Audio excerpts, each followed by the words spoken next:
Yeah, no, if I'm still looking blue, it's not white balance, I'm just freezing.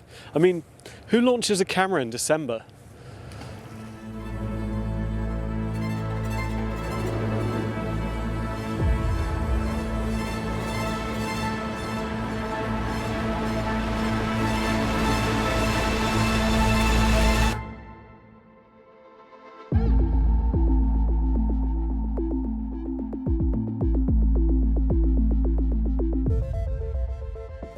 Hi, I'm Richard from DPReview, and this is the new Sony a7V. As you may have already heard, it's built around a 33 megapixel partially stacked CMOS sensor. And the key thing this brings over its predecessor is speed. The a7V can shoot at up to 30 frames a second with its electronic shutter, whereas the Mark IV could only manage 10. Along with this comes a pre-capture mode.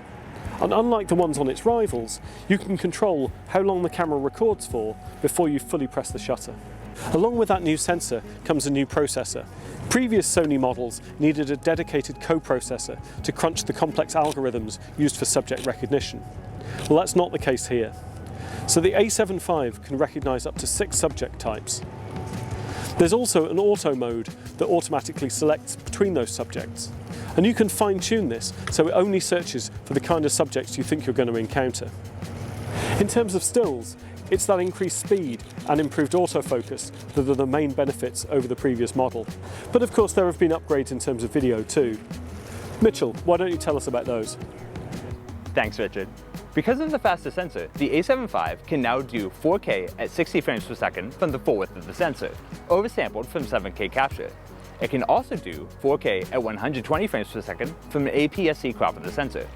Both of those frame rates are around double what the a7 IV can manage, and with much better rolling shutter rates.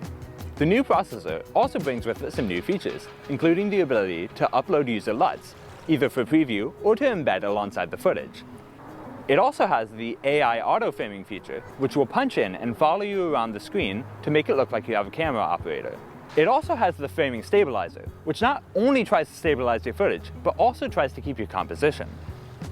Despite the improvements, there are still some features that this camera doesn't have that its competitors do, like the ability to record RAW internally or to shoot open gate using the full sensor to give you more room to reframe in post. And in fact, there's no options for DCI or above 4K recording.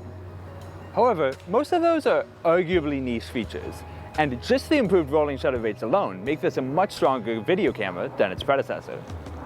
In terms of body and handling, the a7V gains a larger, higher resolution rear screen. And the nice detail is that it now tilts out as well as fully articulating, giving you much more freedom of motion. Sony has also redesigned the front grip, though I have to say neither of us were particular fans.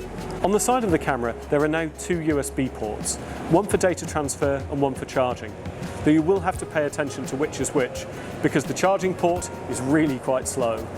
Finally, talking of data transfer, this becomes one of the first cameras we've seen to use the Wi-Fi 6E standard.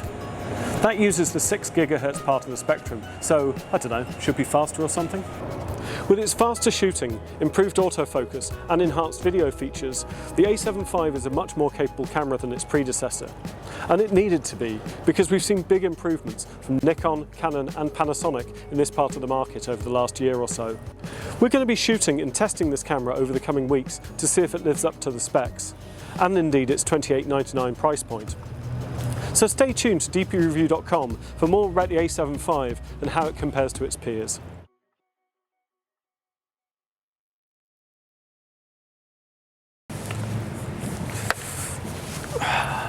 Yep, cycling shoes, definitely the right choice.